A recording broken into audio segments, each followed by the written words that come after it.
Morning student. आज हम नंद दुलारे वाजपेयी जी का भारतीय साहित्य की एकता नामक निबंध पाठ के बारे में चर्चा करेंगे। उस पाठ को पिछले क्लासों में हमने चर्चा किया था। लेखक का परिचय और कुछ महत्वपूर्ण बिंदुओं पर चर्चा किया था। आज हम उसी पाठ को आगे देखेंगे। आइए।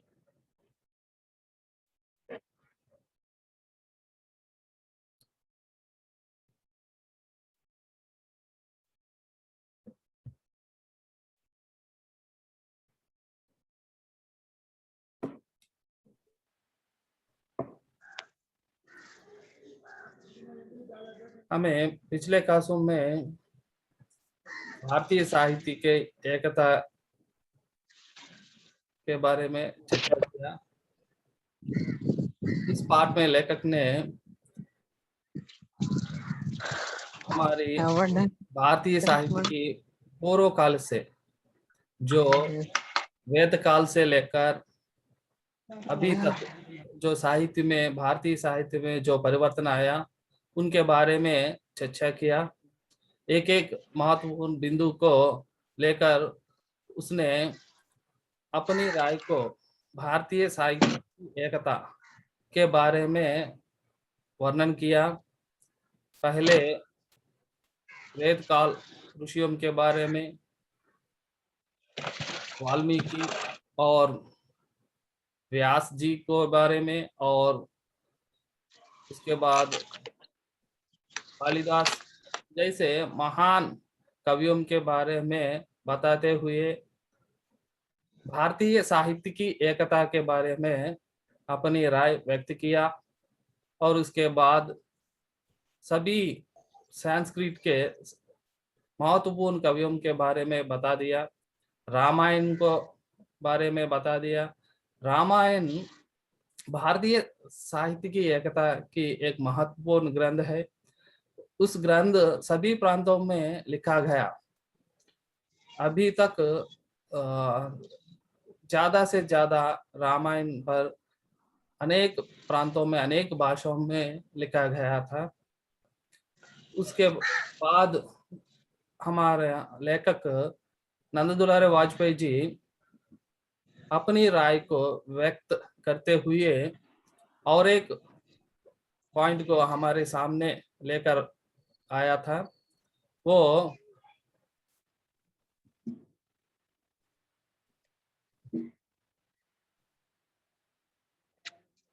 इस पैराग्राफ में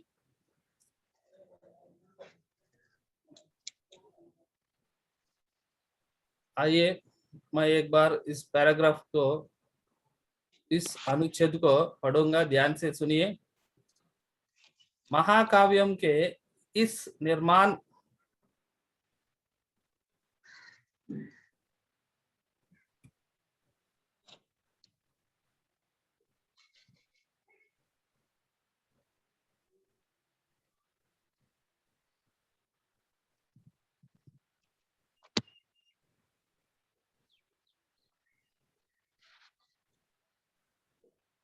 महाकाव्य के इस निर्माण काल के पश्चात नया प्रवर्तन जयदेव द्वारा किया गया। प्रवर्तन का अर्थ देखिए, आरंभ करना। देखिए, आरंभ करना। इस शब्द का अर्थ प्रवर्तन माने आरंभ करना। महाकाव्यम के इस निर्माण काल के पश्चात, మహాకావ్యం ఇక్కడ రచయిత ఏం చెప్తున్నాడంటే మహాకావ్యాల గురించి చెప్పాడు.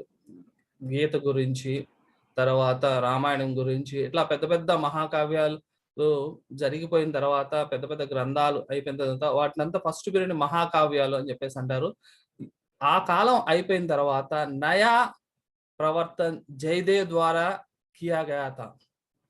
संस्कृत में अत्यंत प्रमुख कवि जयदेव, जयदेव के बारे में చెప్పాలంటే ఇతను గీతా గోవింద్ అన్నటువంటి రచన ద్వారా ఫేమస్ అయ్యాడు. కొత్త పరివర్తనని ఇతను తీసుకొచ్చాడు. ఈ పరివర్తన తీసుకురావటం వల్ల ఏంటంటే जिन्हों ने मधुर प्रगतियों की शैली अपनाकर भारतीय साहित्य को अपूर्व माधुर्य से भर दिया. ఇతని యొక్క స్పెషల్ ఏంటంటే మధుర్ ప్రగీతం, గీతాలు పాడుకోవడానికి అనుకూలమైనటువంటివి కావ్యాలు రాశాడు. అవి ఎట్లా ఉంటాయి అంటే మాధుర్యంగా ఉంటాయి. రాధాకృష్ణ మీద ఇతను చాలా రచనలు చేశాడు. అట్లానే కావ్య శాస్త్రంలో ఇతను చాలా ప్రముఖమైనటువంటి వాడు. మీకు మిగతా తర్వాత ఈ కావ్య శాస్త్రం గురించి కూడా మీకు తెలుస్తూ ఉంటుంది. ఇతను ఒక కొత్త ట్రెండ్ని, కొత్త స్టైల్ని తీసుకొచ్చాడు. దాన్ని ఏంటంటే ప్రగీతంక శైలి.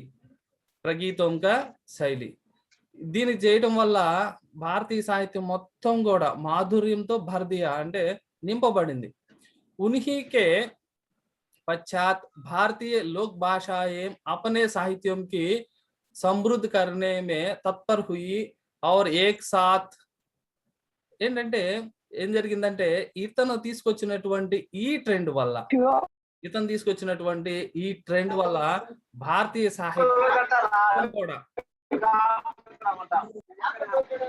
సాహిత్యంలో మొత్తంలో కూడా లోక్ భాష,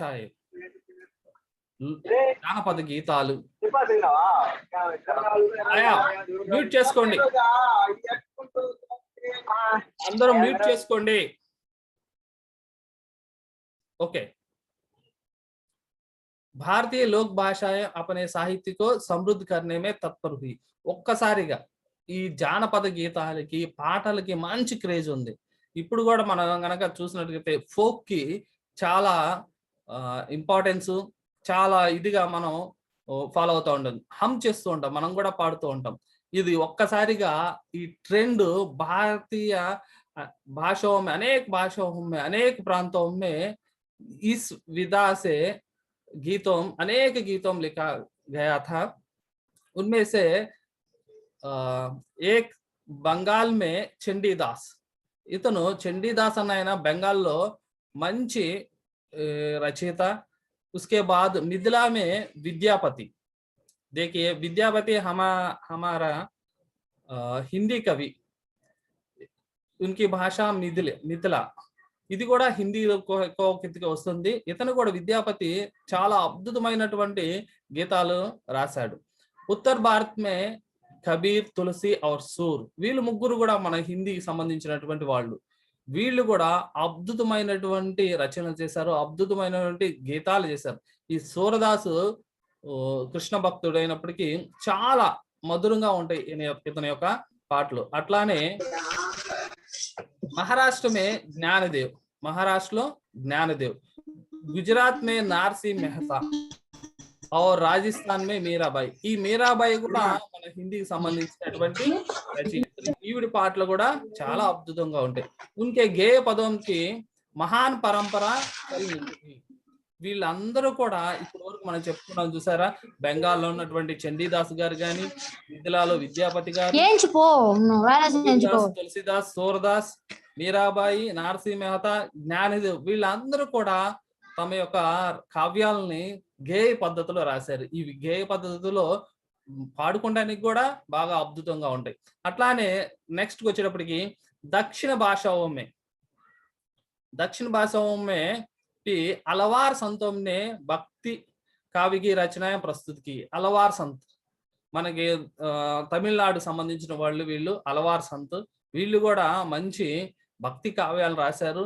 వీళ్ళు కూడా పాడుకోవడానికి, భజనలు చేసుకోవడానికి అనుకూలంగా ఉంటాయి. అట్లానే మన తెలుగులో గనక చూసినట్లయితే భక్త రామదాసు, అన్నమాచార్యులు, వీళ్ళ యొక్క కావ్యాలు కూడా అనేక గీతాలు రాసి ఈ విధాన్ని జయదేవ్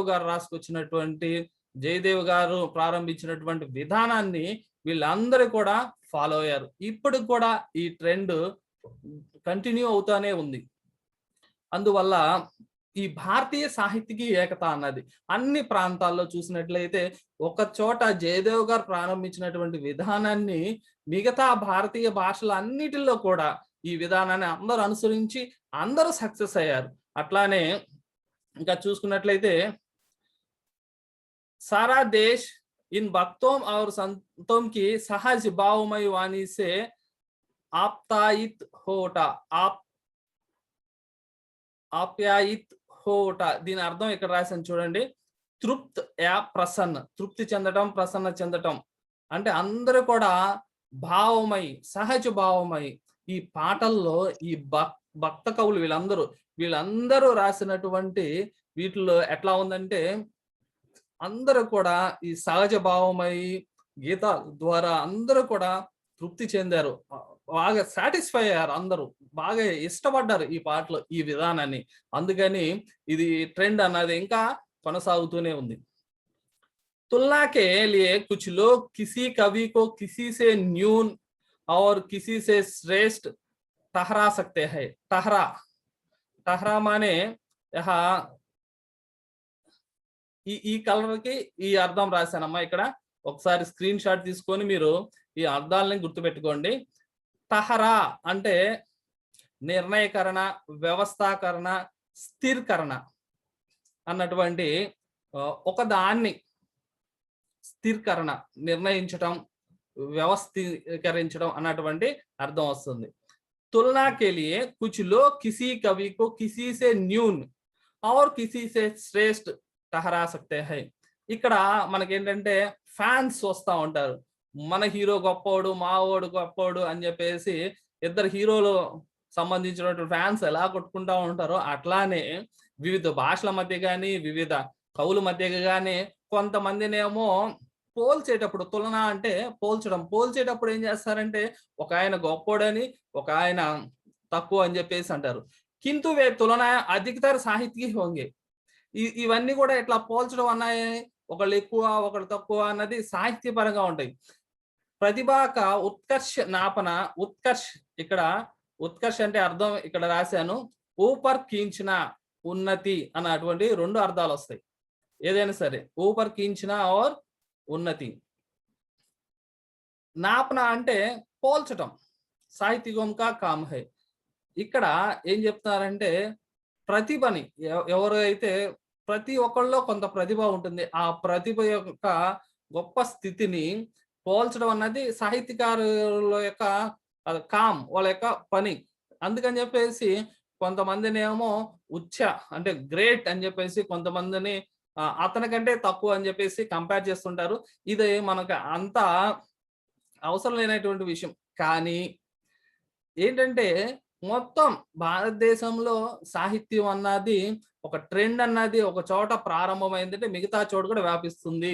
అదే కంటెంట్, అదే తరహా, అదే గీతాల పరంగా తీసుకున్నాడు ఇక్కడ జయదేవుని తీసుకుని. ఈ గీతాలు అన్నది సమస్త భారతదేశం में सभी भाषाओं में भी इसी तरह अनेक गीतों को लिखा गया है और वे उन कवियों ने बहुत जयदेव की तरह बहुत फेमस हो गए. उसके बाद आगे देखिए,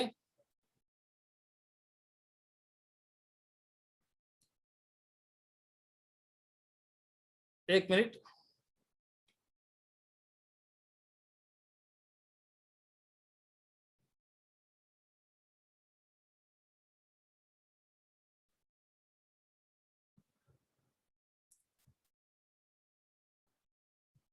यहाँ थोड़ा सा दिक्कत आई.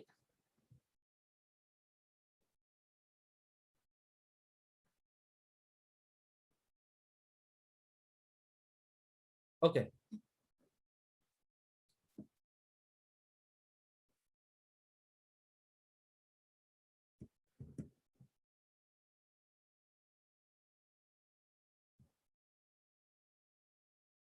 जहां तक सांस्कृतिक प्रेरणा का प्रश्न है, ये सभी कवि एक ही प्रेरणा से परिचालित हुए. यहाँ परिचालित का अर्थ, परिचालित माने चारों ओर से या अच्छी तरह जिसका परिचालित किया गया हो, जो चलाया गया हो, माने నలువైపులా వ్యాపించడం, స్ప్రెడ్ అవడం పరిచాలిత అంటే. ఇక్కడ ఈ పారాగ్రాఫ్ లో మన యొక్క రచయిత ఏం చెప్తున్నారంటే జహా తక్ సాంస్కృతిక ప్రేరణగా ప్రశ్న హై. ఇప్పుడు వరకు ఏం చెప్పారంటే అక్కడ ఉన్నటువంటి ప్రగీతలను గనక గీతాలను గనక తీసుకున్నట్లయితే అవి మొత్తం కూడా భారతదేశం స్ప్రెడ్ అయినాయి. అట్లానే ఇప్పుడు సాంస్కృతిక ప్రేరణ, సాంస్కృతిక మానే మనం మనిషి అన్నవాడు సామాజిక ప్రాణి. సమాజంలో ఒక్కొక్క ప్రాంతంలో ఒక్కొక్క సాంస్కృతికత ఉంటది. ఇట్లాంటివి ఈ ప్రేరణ అన్నవి అది గనక ఆ టాపిక్ ని గనక తీసుకున్నట్లయితే ఏ సభీ కవికే హీ ఏక్ హీ ప్రేరణ సే పరిచాలిత హుయే హై, వీళ్ళ యొక్క కవుల యొక్క ప్రేరణ ద్వారా స్ప్రెడ్ అయినటువంటి ఈ కావ్యాల ద్వారా, ఈ రచనల ద్వారా ఇవి స్ప్రెడ్ అయినటువంటివి.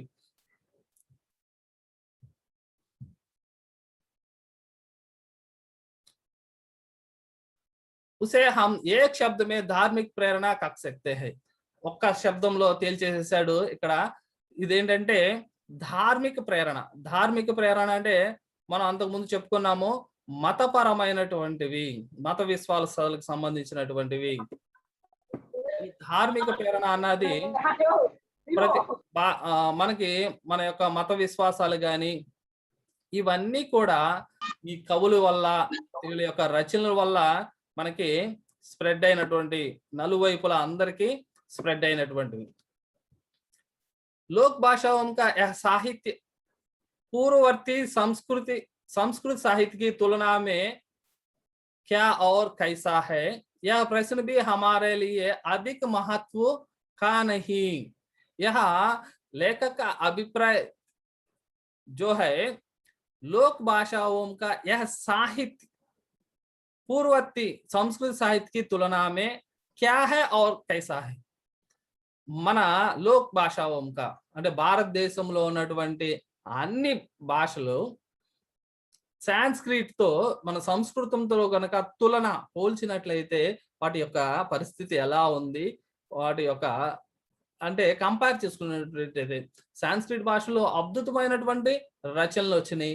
అట్లానే మన తెలుగు లాంటి, మలయాళం లాంటి, ఒరిస్సా లాంటి భాషలు తీసుకున్నట్లయితే వీటిని సాంస్క్రిట్ తో పోల్చటం అంటే ఈ భాషలో ఎక్కువ రచనలు వచ్చినాయా, ఆ భాషలో మహత్వపూర్ణమైనటువంటి రచయితలు వచ్చారా అన్నటువంటి వాటిని కనుక కంపేర్ చేయటం అన్నది యహ ప్రశ్న బి హమారే లియే అధిక మహత్వ కా నహీ, అది అంత ఇంపార్టెన్స్ కాదు, ఆ ప్రశ్న అన్నది మనకి అంత ఇంపార్టెన్స్ కాదు అని చెప్పేసి మనకి ఇక్కడ రచయిత చెప్తున్నాడు.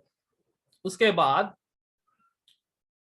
जिन राष्ट्रीय और सामाजिक परिस्थितियों ने इस साहित्य को जन्म दिया और इसकी रूपरेखा निर्धारित की, उसका विवेचन भी हमारे लिए अधिक महत्व का नहीं. और एक पॉइंट को, और एक महत्वपूर्ण बिंदु को हमारे सामने लाया था हमारा लेखक नंददुलाल वाजपेयी जी ने. हर एक भाषा में सामाजिक परिस्थितियों और उनकी काल और सभी के अनुरूप ही साहित्य का सृजन हो जाता है, उसका रूपरेखा निर्धारित किया जाता है. उसका भी विवेचन हमारे लिए अधिक महत्व का नहीं है.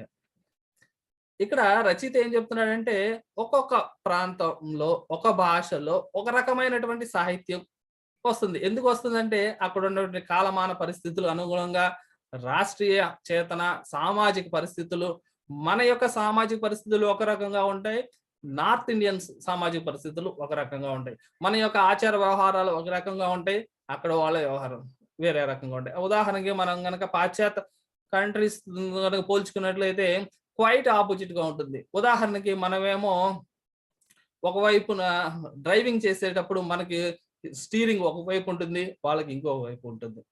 ఇట్లా అసలుకి ఒక ప్రాంతంలో ఒక ఏరియాలో ఉన్నటువంటి పరిస్థితులు ఇంకొక ఏరియాలో భిన్నంగా ఉంటాయి. ఇట్లాంటి సాహిత్యం అన్నది, దాని రూపురేఖ అన్నది వాటిని బట్టి, వాటి సామాజిక పరిస్థితులు, తర్వాత అక్కడ ఉన్నటువంటి రాజకీయ పరిస్థితులు అనుకూలంగా మాత్రమే ఆ సాహిత్యం అన్నది నిర్ధారించబడుతుంది, రాయబడుతుంటుంది. ఉదాహరణకి మనం గనక ఇంగ్లీష్ సినిమాలను గనక తెలుగు సినిమాలను గనక తీసుకున్నట్లయితే మనకేమో శుభం అని చెప్పేసి పడుతుంది, మనం హ్యాపీగా ఫీల్ అయ్యి వస్తాం. వాళ్ళు మాత్రం ది ఎండ్ అని చెప్పేసి ఇంగ్లీష్ వాళ్ళు వేస్తా ఉంటారు. అక్కడ హీరో చనిపోయినా కూడా సినిమా సూపర్ డూపర్ హిట్ అవుతుంది. మనకి ఇక్కడ హీరో గనక చనిపోయాడు అనుకో, లేదా హీరోయిన్ కి హీరోకి పెళ్లి కాలేదనుకో, ఆ సినిమా ఆడదు. మనకేమో శుభం కావాలన్నటువంటి ఇక్కడ ఉన్నటువంటి సామాజిక పరిస్థితులు, ఇక్కడ ఉన్నటువంటి వాతావరణం, దీనికి అనుకూలంగా మన యొక్క రచనలు అన్నవి జరుగుతూ ఉంటాయి. దీన్ని కూడా అంత పెద్దగా పట్టించుకోవాల్సిన పని లేదని చెప్పేసి ఇక్కడ నందదులారే గారి వాజ్పేయి గారి యొక్క అభిప్రాయం. उसके बाद देखिए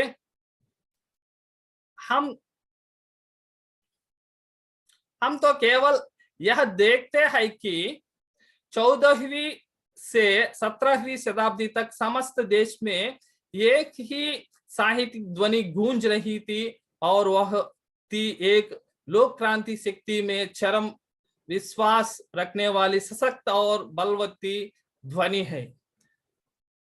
14वीं शती से 17वीं 14 నుంచి 17వ శతాబ్దం వరకు సమస్త భారతదేశంలో एक साहित्यिक ध्वनि गूंज रही थी.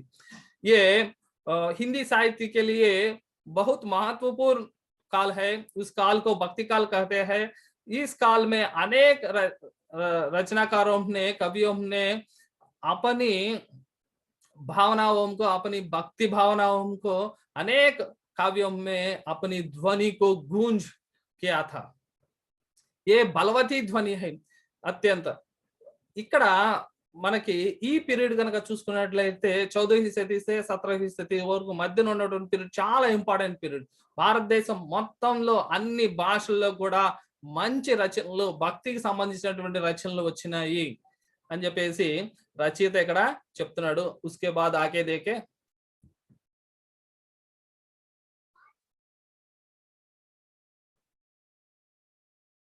एक मिनट.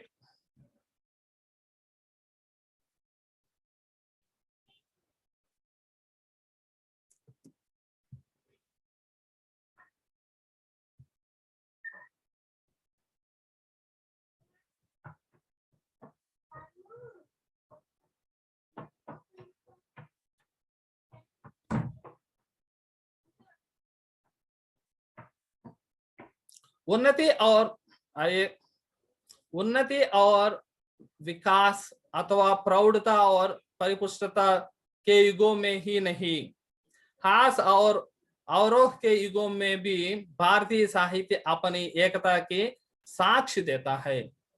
यह उन्नति और विकास अथवा प्रौढ़ता और परिपुष्टता భారతీయ సాహిత్యంలో కనుక చూసుకున్నట్లయితే ఒక పీక్ స్టేజ్ లో మనం ఎంతవరకు వెళ్ళామంటే గొప్ప రచనలు మన భారతీయ సాహిత్యంలో రాయబడినాయి.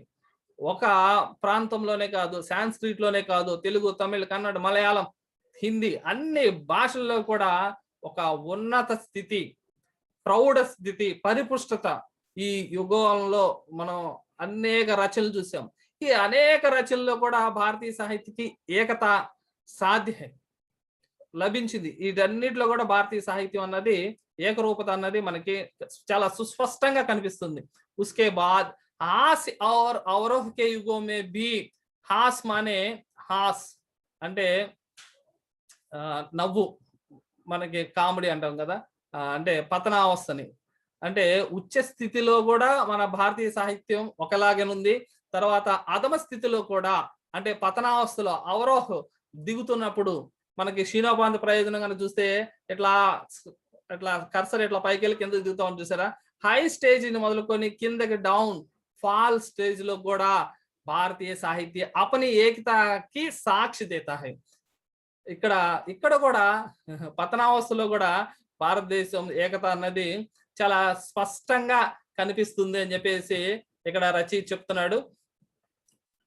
అంటే మనకి మెయిన్ గా మంచి ఉన్నత సాహిత్యం లభించినప్పుడు భారతీయ సాహిత్యంలో ఏకత కనిపించింది, మరియు పతనావస్థలో కూడా ఏకత కనిపించింది. అది ఎట్లా చూపిస్తున్నాడు. ఆ పతనావస్థ పీరియడ్ ని ఇతను దేంతో పోల్చాడంటే, జిసే హమే హిందీ సాహిత్య का रीतिकाल कहते हैं.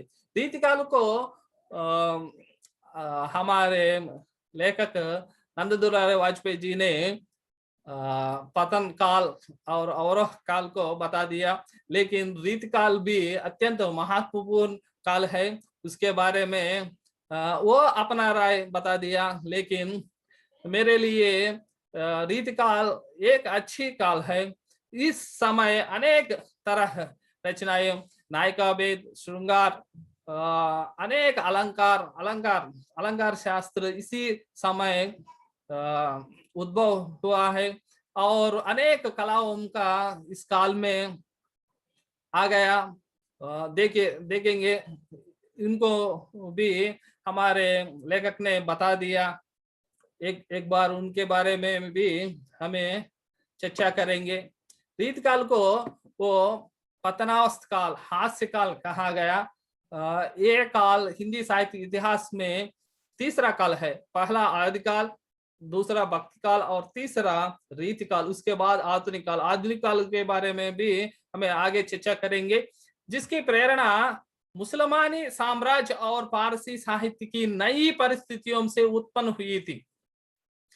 ఇక్కడ ఈ ముస్లిమాన్ సామ్రాజ్య విస్తరణ, భారతదేశానికి ముస్లింలు వచ్చిన తర్వాత ఈ పార్సీ సాహిత్యం, ఇవన్నిటి వల్ల మన భారతదేశంలో నయి పరిస్థితిयों का उत्पन्न हुई थी। वह भी किसी प्रदेश तक सीमित नहीं था। ఒక ప్రాంతంలో అది కాదు, భారతదేశం మొత్తం కూడా వ్యాపించింది। दरबारी कवियों का काव्य भारत के विभिन्न प्रांतों में तैयार हुआ। दरबारी काव्यों का परंपरा अनेक भाषाओं में, भारतीय सभी प्रांतों में, अनेक राज्यों में, तेलुगु या कन्नड़, मलयालम, किसी भी प्रांत में, किसी भी राज्य में ये दरबारी परंपरा की काव्य परंपरा बहुत प्रचलित हो गई। माने ఇక్కడ దర్బారీ కవ్యం అంటే అప్పుడు రాజులు పరిపాలించే వాళ్ళు, రాజు ఆస్థానంలో కవులు ఉండేవాళ్ళు. వాళ్ళు ఏం చేసేవాళ్ళంటే రాజుగారి మీద కవితలు రాసేవాళ్ళు, ఆ రాజుగారి గురించి మీద కావ్యాలు రాసేవాళ్ళు. ఏదన్నా కావ్యాలు రాసి రాజుగారికి సమర్పించారు. అంతా భజన పరులు, భజన చేస్తూనే వాళ్ళకి డబ్బులు వచ్చేది, భుక్తి. కాబట్టి ఇక్కడ ట్రెండ్ ఎలా ఉందంటే ఎక్కువగా రాజుని ఎక్కువగా హీరోయిన్ చేసేవాళ్ళు. రాజు మీద అతను ఒక ఇంద్రుడిలాగా ఉండేవాడు, సూర్యుడు, అందగాడు. తర్వాత అతని యొక్క రాణిని వచ్చేటప్పటికి అప్సరస అని, దేవలోక కన్య అని చెప్పేసి ఇట్లా వీళ్ళ మీద రచనలు చేస్తూ, భజన చేస్తూ దర్బారీ కవులు ఏం చేసేవాళ్ళంటే ఈ కవితలు రాయటం వల్ల తమ యొక్క భుక్తిని పొందేవాళ్ళు. దీనివల్ల మెయిన్ గా ఏమొచ్చిందంటే श्रृंगार कविता और नायिका भेद की रचनाएं में यंत्र तंत्र सर्वज्ञ प्रस्तुत की गई। శృంగార సంబంధించినటువంటి నాయికా భేద్, నాయిక అంటే హీరోయిన్ నకసిక వర్ణన్, పై నుంచి గోరు దగ్గర నుంచి అరికాల దగ్గర నుంచి నడినెత్తి వరకు మొత్తాన్ని వర్ణించడం, రకరకాల భంగిమలను వర్ణించడం, రకరకాలుగా శృంగారాన్ని, వియోగ్ శృంగార్, సంయోగ్ శృంగార్, ఇట్లాంటి శృంగారానికి సంబంధించింది. శృంగారం అంటే మీరు తప్పుగా అర్థం చేసుకోకండి. మన సినిమాల్లో గనక చూసినట్టుగైతే డ్యూయెట్స్, హీరో హీరోయిన్ కలిసినప్పుడు ఉన్నటువంటి డ్యూయెట్స్, తర్వాత విడిపోయినప్పుడు విరహ గీతాలు, ఇట్లాంటివి చాలా అద్భుతమైనటువంటి రచనలు ఈ కాలంలో ఉద్భవించినవి. ఆ ట్రెండ్ ఇప్పుడు కూడా మనం చూస్తూ ఉన్నాం. మన తెలుగు వాళ్ళు అయితే వాటిని ఇంకా ఎక్కువగా ఈ డ్యూయెట్స్ ని కానీ, విరహ గీతాలను కానీ వీటిని ఫాలో అవుతూనే ఉంటారు. అంతేకాకుండా देखिए यही नहीं, चित्रकला और संगीत के क्षेत्रों में भी बहुत कुछ समान सी प्रगति सारे देश में होती रही। చిత్రకళ చాలా రకాలమైన ఆర్ట్స్, ఫైన్ ఆర్ట్స్, అన్ని రకాలైన 64 కళలు బాగా అభివృద్ధి చెందింది ఇట్లాంటి టైంలో. మన షాజహాన్ ఎన్నో మంచి కట్టడాలు కట్టించాడు. వీళ్ళ చిత్రకళ కూడా చాలా అద్భుతంగా ఉంటుంది. మనకి ఇప్పటికీ చెక్కు చెదరలేదు. ఎర్రకోట కానీ, తాజ్మహల్ కానీ, చాలా రకాలమైనటువంటి కుతుబ్ మినార్, ఇట్లాంటివన్నీ ఈ ముస్లిమ్స్ కట్టించినటువంటివి ఇప్పుడు కూడా చాలా మంచి ఆర్ట్స్, వాటి మీద చెక్కడం కానీ, సంగీతం కానీ, రకరకాలన్నీ కూడా చాలా అద్భుతంగా వచ్చినాయి. ఒక సాహిత్యమే మాత్రమే కాకుండా చాలా రకాల మనకి సంగీతం కూడా, తబలాలు, రకరకాలైనటువంటివి కూడా ఈ టైంలోనే ఉద్భవించినవి. आज जिस हम उत्तर का संगीत और दक्षिण का संगीत का हर 2 खंडों में विभाजित करते हैं, उनमें भी समानता के बहुत के उपकरण है। మనం సంగీతం కనుక చూసుకున్నట్లయితే ఉత్తర భారత సంగీతము, దక్షిణ భారత సంగీతం అని చెప్పేసి నృత్యంలో కానీ, సంగీతంలో కానీ వేరియేషన్స్ కూడా ఉన్నాయి. శైలి और కలమే బదలే అంటే సమానత ఉంది, కొంచెం డిఫరెన్స్ ఉండే, అంటే స్టైల్స్ కొంచెం మార్పు ఉండే, కాకపోతే రకరకాల వాళ్ళు చేశారు. అయినప్పటికీ భారతదేశం మొత్తం స్ప్రెడ్ అయింది ఇది, సంగీతం కానీ తర్వాత నృత్యం కానీ. దీని గురించి తర్వాత వివరంగా మనం చర్చించుకుందాం. इतने बड़े देश में उनका बदलना स्वाभाविक और अवश्यंभावी था, परंतु मौलिक रूप में एक समान समस्त देश भर में विद्यमान रही है. చిన్న చిన్న వేరియేషన్స్ ఇంత పెద్ద దేశంలో ఉండటం వల్ల భారతీయ సంగీతంలో కానీ, నాట్యంలో కానీ, చిత్రకళలో కానీ చిన్న చిన్న వేరియేషన్స్ అయితే ఉంటాయి. ఇవి ఉండటం వల్ల పెద్ద ఇదేం కాదు, కానీ మొత్తం పరివర్తన అనేది భారతదేశంలో అన్ని భాషల్లో జరిగింది. హిందీ కా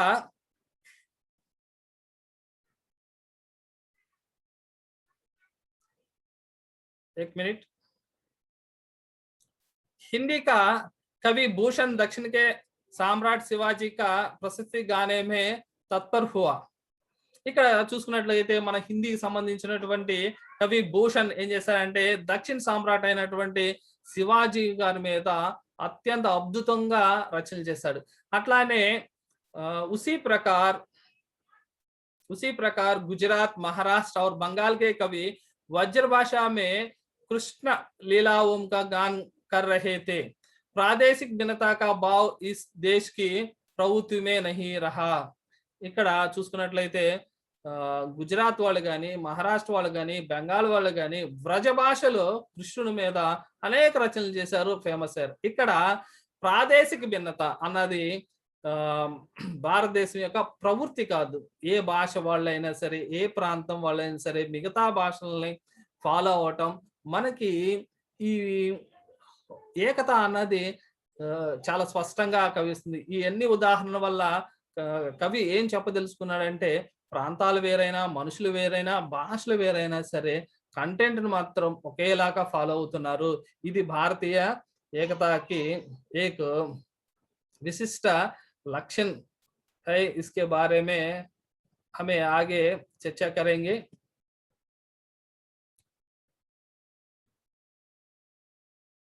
अंग्रेजों के आने पश्चात हमारे देश में नए प्रभाव पड़े और उनकी जो प्रतिक्रिया साहित्य निर्माण में देखी गई वह भी विलक्षण रूप से समान थी. తర్వాత ఇంకా రచయిత ఏం చెప్తున్నాడంటే ఫస్ట్ ముస్లిమాన్స్ వచ్చారు, తర్వాత బ్రిటిష్ వాళ్ళు వచ్చారు. వీళ్ళు వచ్చిన తర్వాత కూడా భారతదేశంలో ఎలా ఉందంటే పరిస్థితి, ఒక్కసారిగా కొంచెం వాళ్ళని ఫాలో అయ్యారు. कुछ समय तक विदेशी सभ्यता की चौंध, फिर एक नया परिवर्तन और पुनरुत्थान, फिर राष्ट्रीयता का प्रसिद्धि गान और अतः स्वच्छंद काव्य की प्रवृत्तियां प्राय सभी प्रांतों में एक सी पाई जाती है. బ్రిటిష్ వాళ్ళు వచ్చిన తర్వాత భారతదేశంలో మళ్ళీ సాహిత్య నిర్మాణం కొత్త ట్రెండ్లు విలక్షణంగా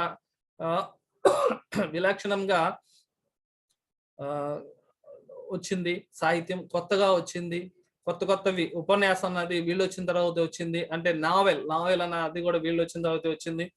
దీంట్లో కూడా చాలా వేరియేషన్స్ ఉన్నాయి. కొంచెం వాళ్ళని బ్రిటిషర్స్ ని సూటు బూటు ఈ స్టైల్స్ ని మన సాహిత్యంలో తీసుకొచ్చారు. వాళ్ళని గుడ్డిగా కొంత అనుకరించారు. తర్వాత మళ్ళీ గొప్పగా చెప్పుకోదంటే పునరుత్థానం, అంటే మళ్ళీ పునరుద్ధానం, మళ్ళీ మన కల్చర్ ని డెవలప్ చేసుకోవడం, బిల్డ్ చేసుకోవటం, తర్వాత మనం మర్చిపోయినటువంటి సాహిత్యాన్ని మళ్ళీ తీసుకురావటం, సాంప్రదాయాలు మళ్ళీ తీసుకురావటం పునరుత్థానం అంటారు. ఉస్కే బాద్ రాష్ట్రీయత దేశభక్తి సంబంధించిన రచనలు, తర్వాత దేశం యొక్క ప్రశస్తి గాన్, అంటే ఈ ప్రశస్తి గాన్ కూడా మన భారతదేశాన్ని కీర్తిస్తూ రాసినటువంటి గానాలు, తర్వాత గాంధీ గారు లాంటి వాళ్ళని, నెహ్రూ లాంటి వాళ్ళని, వీళ్ళ మీద ప్రశస్తి గాన్ అన్నది కూడా చాలా అద్భుతంగా రచనలు వచ్చినాయి. తర్వాత స్వచ్ఛంద కావ్యం ఇది కూడా డెవలప్ అయింది. ఛాయావాద్ గాని, ఇప్పుడు నిరాళా గారు గాని, వీళ్ళు ఏంటంటే దేనికి బంధం కాకుండా, ఒక వాదానికి ఒక ఛందకి బద్ధం కాకుండా స్వతంత్రంగా రచన చేయటం, చాలా ఇంకా చెప్పుకుంటూ పోతే చాలా స్టైల్స్ అన్ని ప్రాంతాల్లో, ఒక ప్రాంతంలో కాదు, ఒక చోట వచ్చింది, అన్ని ప్రాంతాల్లో వస్తుంది. यह बात दूसरी है कि किसी प्रांत में हो प्रभाव कुछ पहले और किसी अन्य प्रांत में कुछ समय पश्चात है. ఇది ప్రభావం అన్నది కొన్నిసార్లు ముందు వస్తుంది, కొన్నిసార్లు ఏంటంటే ఈ ట్రెండ్స్ మనకు ఆంధ్రప్రదేశ్ ఇప్పుడు వస్తే తమిళనాడులో కొంచెం ముందు వచ్చి ఉండొచ్చు, తర్వాత కేరళలో తర్వాత రావచ్చు.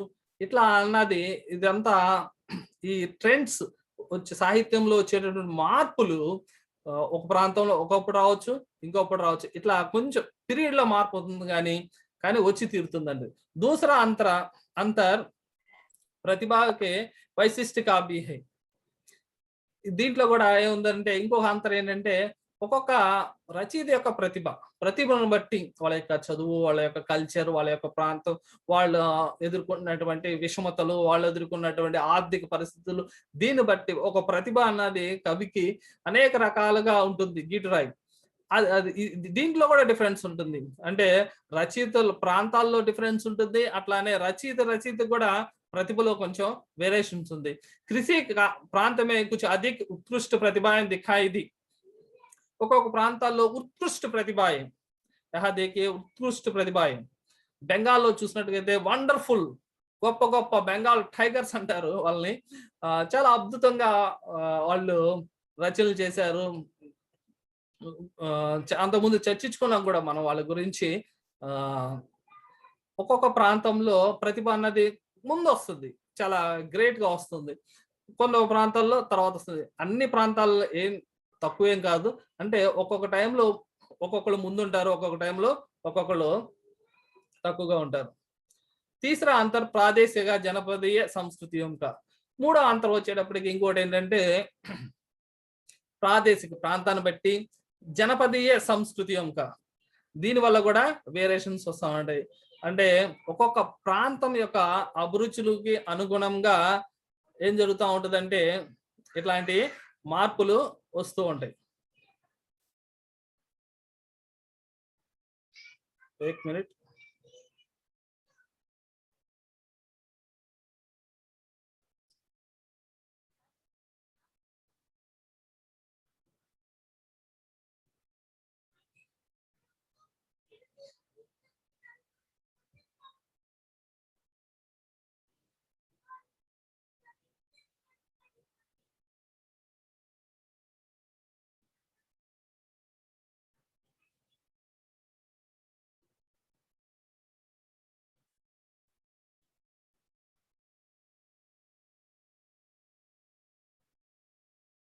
इस पाठ को हम कल समाप्त करेंगे और मैंने कोशिश किया था आज समाप्त करने की, लेकिन संभव नहीं होता.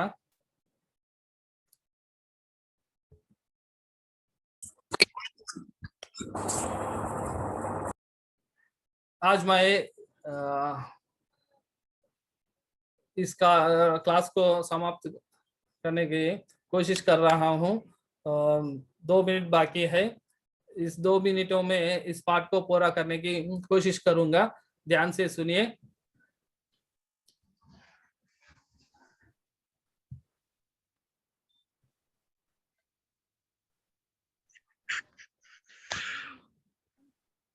ఓకే, ఈ పాఠం మొత్తంలో కూడా రచయిత ఏం చెప్తున్నాడంటే రచయిత యొక్క అభిప్రాయం ఏంటంటే భారతీయ సాహిత్యకి ఏకత. ఏ యుగంలో చూసుకున్నా, ఏ కాలంలో చూసుకున్నా భారతీయ సాహిత్యం అన్నది ఏకరూపతను సాధించింది. ఈ ఏకరూపతను సాధించడం వలన ఏం జరుగుతుందంటే మనందరం కూడా వి ఆర్ ఇండియన్స్, భారతీయులము. రాష్ట్రీయ ఏకతాకి भावना को परिपुष्ट करने के लिए ये भारतीय साहित्य अत्यंत हमको అవకాశ दिया. భారతీయ సాహిత్యం అన్నది మనకి ఏం చేస్తుందంటే మనందరం ఒకటే. ఉదాహరణకి మనం గనక ఇది స్వతంత్ర సంగ్రామం గనక తీసుకున్నట్లయితే స్వతంత్ర సంగ్రామంలో మనం ఈ సాహిత్యాన్ని బేస్ చేసుకొని మనం ఏం చేసామంటే ఒక తాటి మీద రాగలిగాం. ఒక తాటి మీద వచ్చేసి మనం అందరం ఒక్కటే అని చెప్పేసి భావనలోకొచ్చి మనందరం సంఘటితమయ్యాం. ఈ సాహిత్యం అన్నది ఏం చేస్తుందంటే భారతీయులందరినీ ఏకతాటి మీదకి తీసుకురావటానికి, మనందరం ఒకటే అన్నటువంటి భావన కలిగించటానికి ఈ సాహిత్యం అనేది ఉపయోగపడుతుంది. ఈ సాహిత్యం ఉండటం వల్ల మనందరం ఒక తాటి మీదకి ఉండగలిగాం ఇప్పటి వరకు. మనం ఈ పరిస్థితుల నుంచి దూరమైనప్పుడు మనం ఎన్నో ఒక విపత్కరమైనటువంటి పరిస్థితులను ఎదుర్కోవాల్సి వచ్చింది. అంటే విదేశీ పాలనని మనం ఎదుర్కొనవలసి వచ్చింది. తర్వాత మనందరం సంఘటితమైనప్పుడు మనం స్వతంత్రాన్ని సాధించుకున్నాం. ఇట్లానే మెయిన్ ఆయుధం ఏంటంటే సాహిత్యం.